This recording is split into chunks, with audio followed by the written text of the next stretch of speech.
next week's Torah reading, Parshas Acharei-Kedoshim.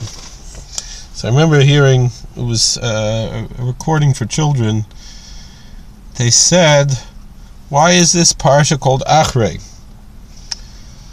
If it talks about Yom Kippur, it should be called Yom Kippur. Why is it called Acharei, which means after? So they had a cute homiletic idea. They said what matters more than what happens on Yom Kippur is what happens after Yom Kippur. Meaning, it's all fine and good to be a nice religious person, to go and fast and pray and do all those things. But what happens after Yom Kippur? How do you treat your friends? How do you conduct yourself? How do you treat your family? That's what it means, Acharei. That what happens after Yom Kippur is more important than what happens on Yom Kippur. It's a nice idea, it's a true idea. Of course it's not pshat, because all of these names are quite incidental, but there's deep meaning even in the incidentals of the Jewish tradition. Now, the next parsha we have is Kedoshim, which starts, and what's really related to what we just said, starts out with those fantastic words, Kedoshim Tiyu Ki Kodesh Ani Hashem. Parshas Kedoshim is very clearly a unit, intentionally so. Now, I remember from that a video of puppets, and one said to the other, what are you doing? He said, I'm sitting and meditating. Why are you doing that? He said, because it says Kedoshim Tiyu, you should be holy. I'm trying to be holy, so I'm sitting and meditating. So he said, did you read Parshas Kedoshim? So, meaning, as what I want to explain with that is, it's fine and good to meditate, to be mindful, all those things. They're wonderful things. It's a good thing to do. But is that what makes you holy? That's the question. There's a very popular speaker for women, Acharei-Kedoshim. I read an article she had written, it's on H.com. She says there that before she came back to Yiddishkeit, before she came to Judaism, she was involved in Eastern religions. This is very popular. I heard a joke from Moshe Weinberger that there was a woman from Bensonhurst. She went on a big pilgrimage to India or Nepal or somewhere to meet this big guru. And she takes the plane trip, and then she goes in this crowded train to finally get to the mountainous region where she can finally go and climb the mountain to see the guru. And finally she comes face to face with her audience, with the guru, and she says, Harvey, can you forget about this Mishagas already and come home? So it's very popular because the Jewish soul is looking for something, and since there is so much misinformation that the mainstream Jewish world has had to offer in their fight against Torah and mitzvahs, people are looking for something that's missing, and so they get drawn looking for spirituality, especially Jews, because of their souls. That's not to say there's not a lot of negative. There's tremendous destruction is coming. This is not the time to talk about this. Now, Acharei-Kedoshim, she said she recalls a time she was in an ashram. She was a member of an ashram. I didn't know if it was Buddhist or Hindu. Sometimes they're a mix of both. There's all different kinds of ashrams around. She is in this ashram. She's sitting meditating, and then someone comes in the door, and Miss Rigler, she turns to this guy who came in and says, how dare you interrupt me while I'm meditating? I almost got this very high meditative state, and you ruined it. And she got very angry at this fellow. Now, let me ask you something. Do you think that is what it means, Kedoshim Tiyu, be holy? You think it's so holy to sit and meditate, but it doesn't change your attitude, doesn't change who you are? That you're getting angry over something like that? Sometimes it's good to be angry. There are times and places to be angry. That's for sure. But was that the time? Was that the place? It was probably the opposite. She writes that years later, and she's frum, and she's in Yerushalayim. She's married with children, and she has a little baby. He's 2 years old. He's sitting in his high chair, and she pours him a big bowl of Cheerios.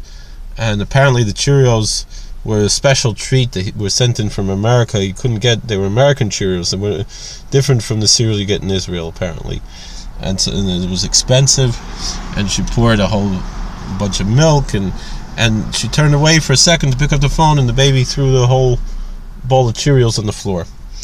And she did not get angry.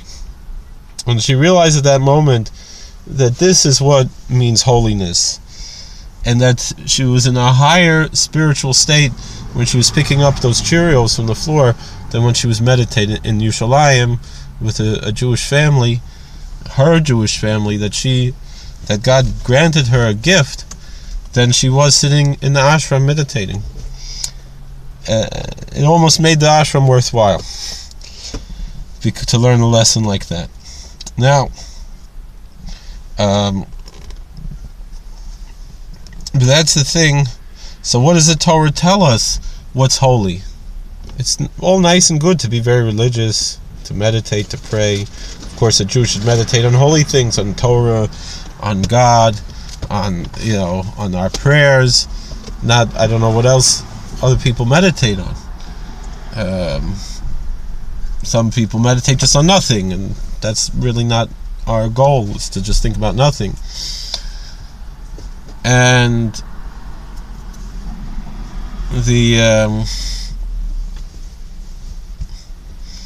all this religious stuff, it's all nice and good, but if it doesn't change your life, what's the point of it? That's my point. Like I said at the beginning, it's not Yom Kippur, it's Acharei Yom Kippur. It's what happens after Yom Kippur. Now, let's look at Parshas Kedoshim. What does it say?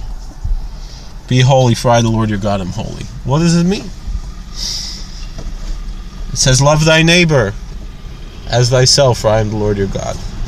It says, don't take revenge, don't bear a grudge. Don't put a stumbling block before the blind. What does it mean, don't take revenge? It's a sin to take revenge. You think revenge is just, you see in the movies, someone wants to take revenge, by killing someone. Of course that's a sin.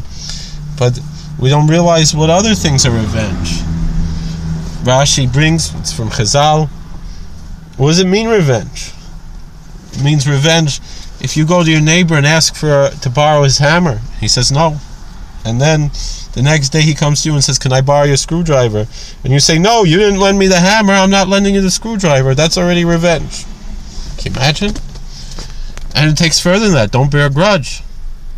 Meaning, alright, if you have a good excuse why, you can't lend him the screwdriver, he had a good excuse not to lend the hammer. That's okay, but you can't say, because you won't lend me the hammer, I won't lend you the screwdriver. That's already revenge. Or even more than that, don't bear a grudge. What does that mean? It means the same story. You ask your neighbor, can I borrow a hammer? He says no. The next day he asks, can I borrow your screwdriver? And you say, of course, because I'm not like you. You wouldn't lend me the hammer, but I'm not like you. I'm going to let you borrow the screwdriver. Even that is a sin. Losikam lositor. Manatira. What does that mean? That means that God expects from us everyday holiness. Before we get into what that means, everyday holiness, I told this over at work today, and someone said, but are you good? You should just let people walk all over you? No, you don't just let people walk all over you. You got to defend yourself. But the thing is, what is our relationship with God like? Sometimes we walk all over God. I'm reminded of a story that's told. One particular person made it popular. Not necessarily going to mention him because I know it's a trigger to some people, but he took it from the Acharei-Kedoshim that there was a ganef, a thief, who every time he stole and the cops were after him, he'd run to the Baal Shem Tov Kodesh and ask for a bracha, and he'd be saved. And then one day he decides, I want to retire, I want to give up this life of crime, but I need to make one big heist, and then I can retire. So he did it, and the cops are after him, and he ran to Mezhbish. He went to the Bais Medrash looking for the Baal Shem Tov. And they said, didn't you hear the Baal Shem Tov? He left this world on Shavuos. It was just after Shavuos, a few days after Shavuos. So they said, is there anybody else like him? And they said, well, here's Reb Baruch Mezhbitzer. Go to him. Reb Baruch said, what do you need? He said, well, I just stole a big amount of money, and I need a bracha, so the cops won't catch me. He said, really, you have a chutzpah to ask me that? They send him to the told. It's the same thing. Chutzpah, how can you ask me something like that? You want a bracha? You crazy? You deserve to go to jail. What is this? You're asking for a bracha? You shouldn't get caught if you did such a horrible sin. What's wrong with you? He runs out. He doesn't know what to do, and he finds the B'Sachayim, and there's the freshly buried grave of the Baal Shem Tov HaKodesh. I was there once in Mezhbish. Now it's in oil. I don't know if at the time there was an oil over it or not. But Baruch Mezhbish is buried there also, and so is the Degel, who we're going to mention. The Toldus is buried in Polnoi. I was there also. So he was so exhausted from the chase, and he collapsed there over the kever. And just before he collapsed, he said, Rebbe, you were just like the Rebbeinu Shalom Kiviyachol. You didn't care. You forgave us even though we didn't deserve it.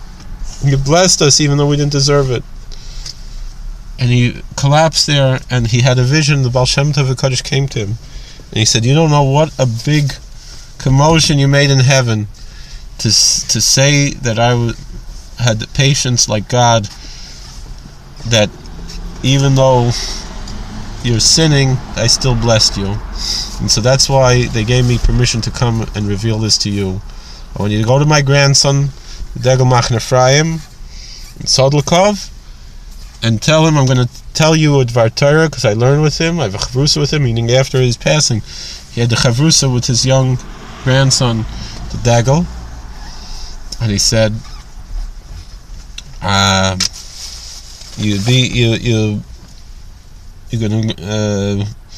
if you tell him the Torah, what I said, and he's going to know I really sent you, and then he'll give you a bracha. And the story goes that he was so mispol hearing the Torah, that like they teach in Shemayim, that he became not only a Bal Tshuva, became a big tzaddik. Now, and he was able to turn his whole life around. So perhaps that's what it means, be holy, for I, the Lord your God, am holy. Not that Ganef was holy until he did tshuva. He was a total Rasha. He was totally wicked, a Rasha Gomor, until he did tshuva. But then he did tshuva, he became holy. Until he repented, he was a wicked sinner, and then he became righteous and holy when he repented. The Baal Shem Tov, he had a certain level. It's not everybody. That's not everybody's avodah, because Reb Baruch Mezhbitzer was very holy, and the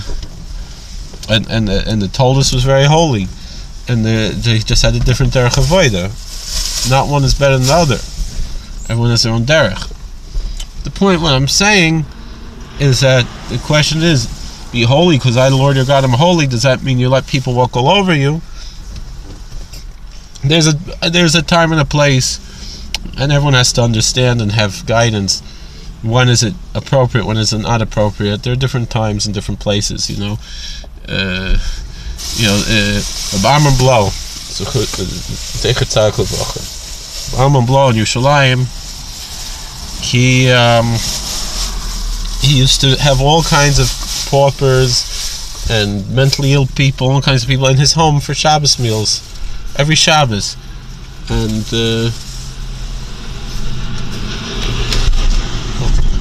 there came once one of his people. He made a chasna for one of them, and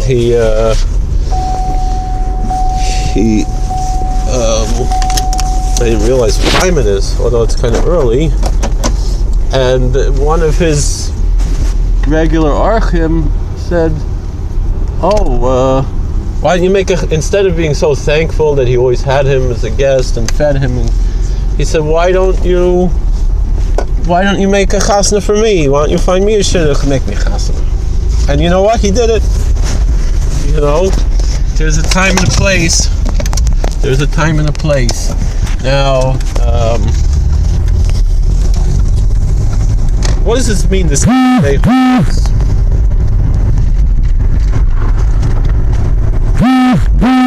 There's in the book of Hosea, in the Navi Hosea, it says, Ehyeh Katal Yisrael. It says, I will be like dew to Israel. What does that mean? I will be like dew to Israel. So it's like this. It says, they asked, the Klal Yisrael came to Hosea Hanavi and said, we want our relationship to God to be like rain. We want it to be not all the time. We want it to only be sometimes. But when it's here, we want to feel it. And that's what he meant. Ehyeh Katal Yisrael. I'll be like dew to Israel. He said, no, I'm not going to be like rain. I'm going to be like dew. What does that mean? The dew is always there. The dew is falling right now. You don't feel it, you don't see it, but it's there. And then, alright, so then when you go outside in the morning and you forget to put on your shoes and you have your socks on, you feel the dew, you know it's there. It's always there, whether you feel it or not. And that's what he said, Ehyeh Katal Yisrael, I'm going to be like dew to Israel, meaning I'm going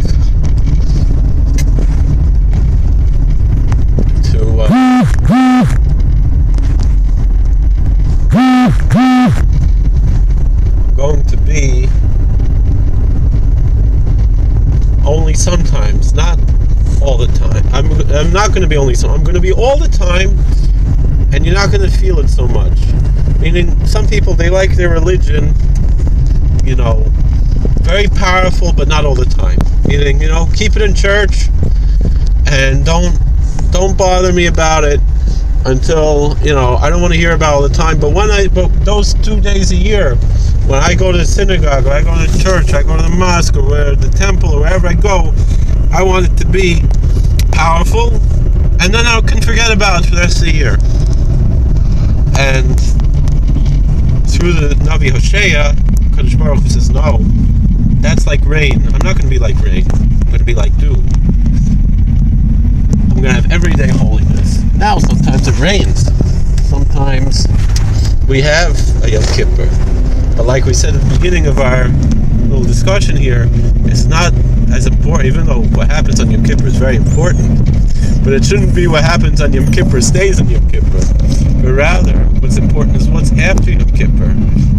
When you go back into your everyday life, do you have everyday holiness? Do you treat your family and your friends kindly? Do you treat the stranger kindly? It's a little bit easier to treat the stranger kindly than the family and the friends, to tell the truth. But so it's a bigger question: do you treat your family and friends kindly? Do you do what you're supposed to do? Do you do your job honestly? Do you live everyday holiness? That's what it means. Kedoshim tiyu ki kadosh ani Hashem. Be holy because I, the Lord your God, am holy. Part of that holiness is that it's everyday holiness. Now, of course, we have an idea. Hamavil ben kodesh l'chol. There is diversity in the world. There is a difference between Shabbos and weekdays. The point is, though, what do we take out of our Shabbos into the chol? Yes, there's Hamavil ben kodesh l'chol, ben tamei l'tohor. But what do we take out of that?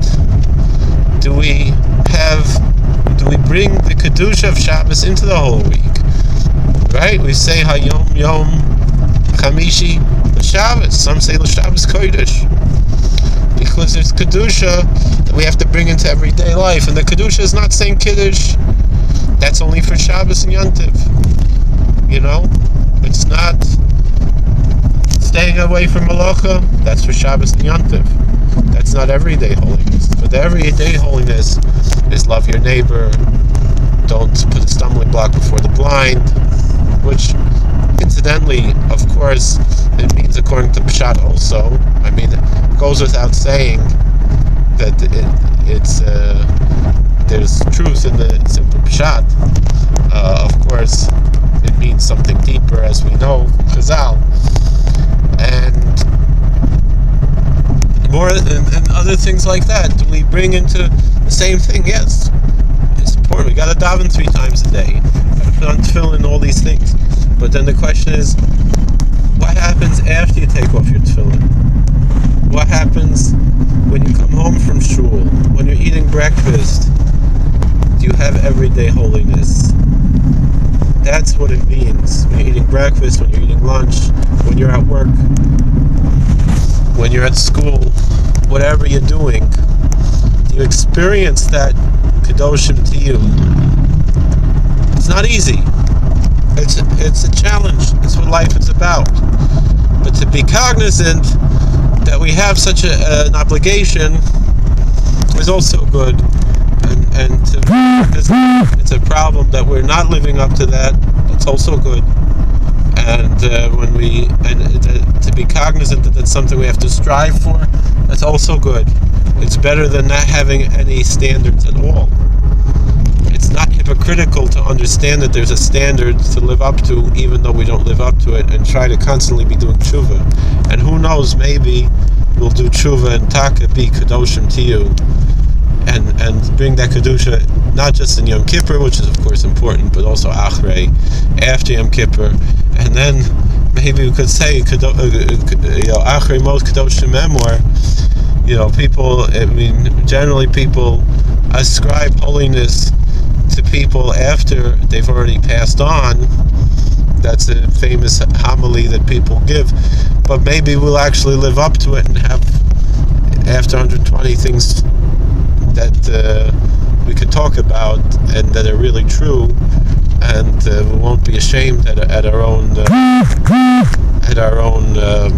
eulogies that maybe we didn't live up to what it was thought of, So, but hopefully we should all have long lives, be matzliach, be happy, be successful, and that's one way to bring happiness and success into our lives, by bringing kedusha into our lives. And that kedusha, again, it's not just about being religious. It's about how does being religious change your everyday life and bring everyday holiness into your life and transform you into a new person.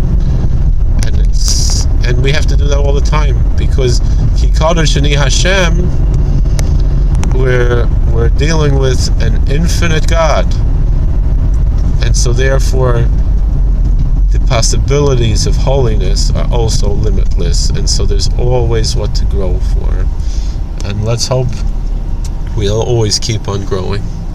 Alright, thank you for watching. Please like, share, and subscribe, and God